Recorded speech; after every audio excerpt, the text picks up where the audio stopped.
Holy shit. He said what? Everybody trying to be a victim. Like, what's this girl, Meghan Markle?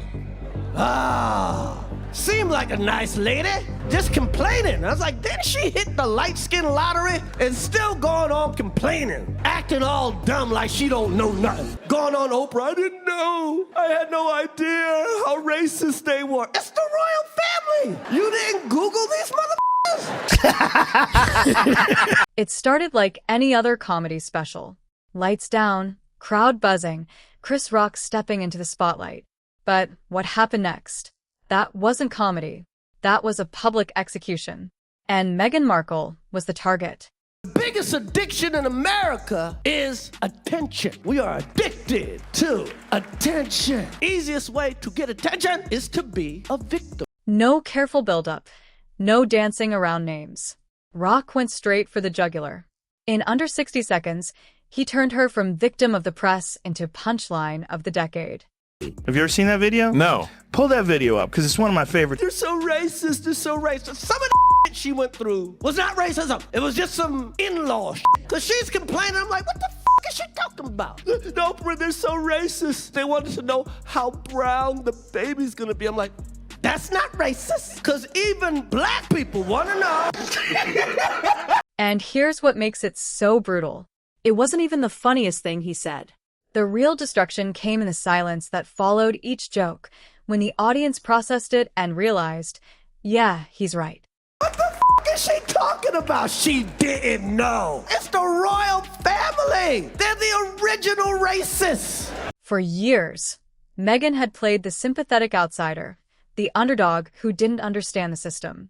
But in one set, Rock flipped the script, exposing her as the exact opposite, entitled, manipulative, and hungry for the very fame she pretended to despise. And that, my friends, was just the opening blow. Because what came after wasn't just mockery. It was a chain reaction. And it all began the moment Rock told the world she was no Cinderella. Posting up pathetic pictures.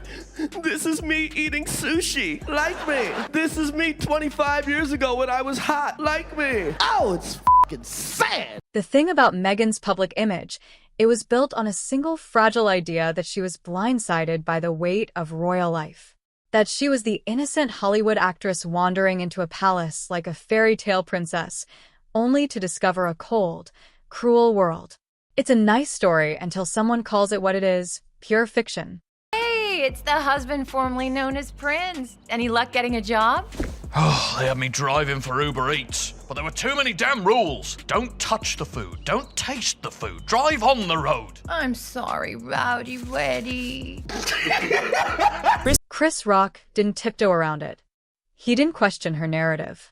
He set it on fire. He compared her ignorance of the royal family to a basketball player claiming they'd never heard of the NBA. And the crowd lost it. It was sharp. It was simple. And it was impossible to argue with. In that moment, the illusion cracked. Because let's be honest, Meghan didn't just stumble into royalty. She researched it. She dated a prince for years. She walked into that palace with her eyes wide open and a camera ready. That she was hunting for a man in England. She wanted wealth and she wanted fame. And she targeted Harry. And she targeted Harry and Chris Rock. He just gave the audience permission to admit what they'd been thinking all along. That's the real power of a joke like his. It doesn't just make you laugh. It pulls the mask off slowly in front of a crowd that's suddenly realizing maybe they've been conned. And the most devastating part, Meghan wasn't in the room to defend herself. But she didn't have to be, because from that night on, the poor Meghan act was finished. Every late-night host, every sadist, every Twitter account with a Wi-Fi signal now had blood in the water. What Rock did in under 5 minutes would take her PR team years, maybe decades to undo. A perfect roast doesn't just land, it detonates. The fuck is she talking about? I didn't know. That's like marrying into the Budweiser family and going, they drink a lot. Hours after Chris Rock's special dropped, his Meghan takedown was everywhere. TikTok loops, Twitter clips, YouTube breakdowns with freeze frames of audience members doubled over.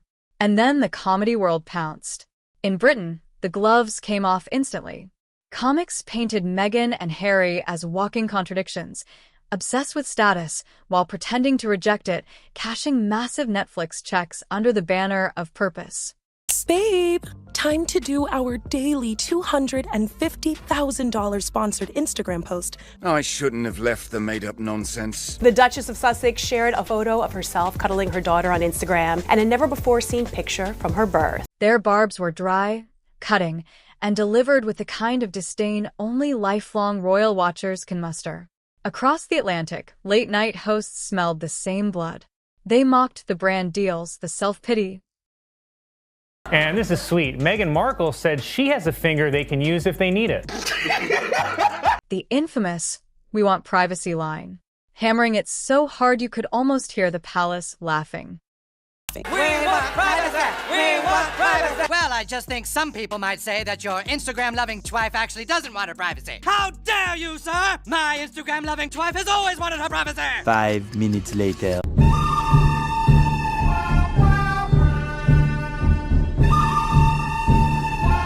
Who's filming this? The worst part, the jokes started overlap. Comedians who'd never shared a stage were making identical cracks. That's not coincidence. That's the moment a narrative flatlines. By week's end, Meghan wasn't a misunderstood duchess or an exact actress. She was the comedy world's newest running gag. A human headline whose contradictions were too easy, too obvious, and too funny for any comic to ignore. The roast had gone global, and it wasn't stopping. Meghan Markle, the only thing she found was a rich, famous husband. The nearest thing Meghan Markle ever had to $1 billion idea was marrying a prince. If Chris Rock lit the match, the internet dumped gasoline on. Within days, Meghan's most awkward moments weren't just being mocked. They were being turned into viral currency. TikTok creators stitched her interviews with clips of rolling eyes, sarcastic voiceovers, and laugh tracks ripped from sitcoms. The best way to have a snack is to take the snack out of one bag and then move them into another bag and then label this new bag, even though this bag already has a label on it. Tap water! That bizarre snack rebagging scene from her Netflix show, Meme Gold. The celebrity name drops cut into compilations labeled Meghan's imaginary friends. Twitter turned savage. Screenshots of her contradictions. Privacy pleas alongside staged paparazzi shots spread like wildfire. Users didn't just share them. They weaponized them with captions so brutal they didn't need punchlines. My name is Meghan Sussex now. Call me Meghan Markle one more time, Mindy f***ing Kaling. YouTube creators dissected her interviews frame by frame, pointing out rehearsed expressions, calculated pauses, and lines that sounded like PR copy gone bad. Suddenly, she wasn't a duchess telling her truth. She was a character in an ongoing soap opera, and the audience had switched from sympathy to pure mockery. Oh my God, that hat. Oh God, he's so hot. Look at him. Isn't Prince Harry? She bagged a fox. The most dangerous part, memes move faster than damage control. By the time her team could draft a rebuttal, the next viral joke had already replaced it. The internet wasn't just laughing at Meghan. It was erasing whatever dignity she had left. If the internet was a wildfire, late-night TV was the flamethrower. Night after night, Meghan and Harry became the go-to joke. The easy laugh that didn't even need setup anymore. NBC has announced plans for a spin-off to the hit series Suits, which will be set in Los Angeles. It will focus on Meghan Markle's character's struggle to balance her legal career while also caring for an unemployed immigrant. On Saturday Night Live, they weren't portrayed as rebels or victims. They were cast as a clueless royal dropout and his fame-chasing wife stumbling through a world they didn't understand, but desperately wanted to monetize. The skits were exaggerated, but not by much. Meghan, you have been working so hard. Oh my God. You're probably the hardest worker in the world. I don't know anybody that's worked as hard as you. I don't know, I'm just doing my best. It's the biggest piece of dog Jimmy Fallon zeroed in on the absurd details. Meghan claiming they were married before the royal wedding. Another big revelation was that Meghan said that she and Harry actually got married 3 days before the royal wedding. Great, now I feel like a fool for waking up at 5 a.m. to watch two married people get married. Harry's bizarre oversharing in his memoir. Their habit of turning mundane inconveniences into trauma. Even Stephen Colbert, hardly known for being ruthless, dropped lines that made the audience wheeze and laugh at the same time. Meghan Markle has finally revealed why she and Prince Harry call each other M and H. What could it be? A mystery for the ages. The magic of late-night mockery is repetition. The same jokes get told so often by so many hosts that they stop feeling like comedy and start feeling like truth. If I'm going to succeed in America, I need a lifestyle brand of creams and supplements. Gwyneth Paltrow has Goop, Kourtney Kardashian has Poosh, and Jamie Lee Curtis has Poogert. Now I've got mine, Meg Goo, celebrating the sexy earth goddess in all of us.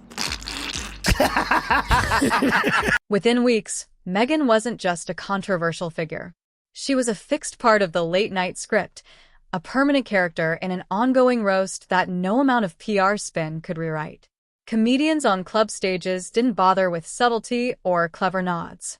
They went straight for Meghan's jugular. Simon Brodkin mocked the Netflix doc as a 6-hour infomercial for self-pity, tearing into its staged sincerity and melodramatic music cues. Careful, Harry. I spilled some essential oils on the floor.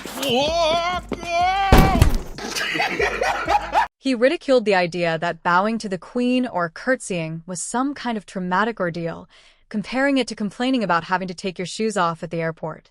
Other comics dug into Harry's own words from Spare, twisting his cringeworthy oversharing into setups that made him sound out of touch, pampered, and embarrassingly insulated from reality. I don't know, Megs. I've tried every career there is. Prince, Hitler. Maybe I'm just not qualified for anything. That's not true. You're a great husband, a good-hearted man. You've got big, muscular teeth. Thanks, Meg. And I guess now I'm qualified for this. Unemployment! Thanks, Meg. And I guess now I'm qualified for this unemployment. But Meghan was always the bigger target. Her polished sound bites were called Oscar speeches for an audience of one. In comedy clubs, there's no network censor, no polite chuckle. The laughs are raw, loud, and often cruel. And every brutal one-liner spread online instantly, giving the public fresh ammo to keep the ridicule alive. By the time these sets went viral, Meghan's image wasn't just damaged, it was shredded. And nobody in those crowds was asking for it to be put back together. I said H was H, H was accepted. H has been, H is, and H called me. In with H, and H was out, and with H. When South Park gets you, there's no coming back. The Worldwide Privacy Tour episode didn't just poke fun. It permanently welded Meghan and Harry's hypocrisy into pop culture. The animated versions of the couple screamed for privacy through megaphones while flying on a private jet. A visual gag so sharp it didn't need a single word of explanation. The satire was brutal because it was exact. Every contradiction they'd ever made was distilled into a 20-minute roast that replayed endlessly online. We want privacy! We want privacy! It's so quiet and empty here. If we moved her, then people would think we're really serious about wanting to be normal. It does seem perfect, doesn't it? Other shows piled on. Family Guy reduced them to a two-conned throwaway line about getting millions for doing nothing. And it hit harder than a monologue. Your millions from Netflix for no one knows what. Put it with the rest of them. Animated satire works differently. Once you're a caricature, that version of you sticks in the public's mind longer than reality ever will. The damage here wasn't just comedic, it was psychological. When audiences start laughing at your cartoon self more than your real one, your control over your own image is gone. By the time the credits rolled on South Park, Meghan wasn't just mocked. She was immortalized as a symbol of performative victimhood. And no press statement or exclusive interview could ever erase that drawing. Sorority girl, actress, influencer, victim. Yeah, that's totally me! What matters is what we have on the inside. Hello? Bill Maher didn't come with props, skits, or cartoon versions. He came with something far more dangerous. Cold logic. Don't call another human being Your Highness. Where other comedians mocked Meghan's quirks or contradictions, Maher dissected the entire strategy. He called out the hypocrisy of wanting the perks of royalty without the responsibility, the fame without the scrutiny, the spotlight without the heat. The woman who destroyed her in-laws' family, whose own family doesn't like her, whose the in-laws obviously don't like her, the public doesn't like her, she's stuck because she was an actress who became a real princess, who wants to be an actress again, but has to continue to pretend to be a real princess. In his words, it wasn't a scandal. It was a business model built to collapse. He contrasted their endless grievances with the stoic silence of Queen Elizabeth, a woman who endured decades of relentless press without turning it into a Netflix special. The comparison was devastating. One side looked dignified. The other looked desperate. You're complaining about your hard life, and you're so privileged. It's just so weird. It's ridiculous. Maher's real punch landed when he said, "The world isn't obligated to play along with your personal drama." That single line stripped away the victim narrative and exposed the entitlement beneath it. No shouting, no cheap shots, just a blunt truth that left the audience nodding instead of laughing. By the end, Maher hadn't just roasted Meghan. He diagnosed her brand, and the prognosis was terminal. A self-inflicted implosion wrapped in a royal title and sold as tragedy. Here today, Suits actress Meghan Markle married some unemployed dude who still lives with his grandma. By now, Meghan's image wasn't just dented. It was shattered into 1,000 memes, punchlines, and one-liners bouncing around the globe. What started as a single Chris Rock joke had snowballed into a cultural verdict delivered not in courtrooms, but on comedy stages and social. The most brutal part, the laughter had outlived the news cycle. Even when Meghan and Harry tried to pivot to charity work or rebrand with polished interviews, the public heard every word through the echo of those jokes. Every statement sounded rehearsed. Every photo, op, looked staged. The roast had become the filter. And that's the danger of becoming comedy shorthand. But once your name means performative hypocrisy in pop culture, it's over. Look at that face. She's not happy. Oh, yeah, it's so hard to be pretty. So your life is so hard. You're a fucking princess. Politicians survive scandals. Celebrities recover from PR disasters. But when your brand is reduced to a smirk and a punchline, you can't rebuild it. You can only live under it. The court gestures of the modern age had spoken, and the sentence was permanent. Meghan's narrative wasn't taken from her by the press, the palace, or even Chris Rock. It was taken by the world's laughter. And laughter doesn't give anything back. And that's the thing about this whole saga. It's not just about one joke or one special. Chris Rock may have been the spark, but the firestorm has spread far beyond stand-up stages. Every contradiction, every overplayed grievance, every desperate grab for relevance, it's all now part of a permanent public record written in punchlines. Prove that you're enough. You have to prove that you're pretty enough. You have to prove that you're smart enough. You prove that you're a good wife or a good friend. Or Meghan Markle's sitting here talking about, like, yeah, I gotta prove that I'm pretty. And while she's a pretty woman sitting across from a bratwurst. Yes. But here's where it gets even uglier, because Meghan's drama isn't just burning bridges with the public. It's torching relationships that once gave her and Harry the credibility they can't buy back. One of the most damning examples, the implosion of Scentably, the charity Harry once called his life's work.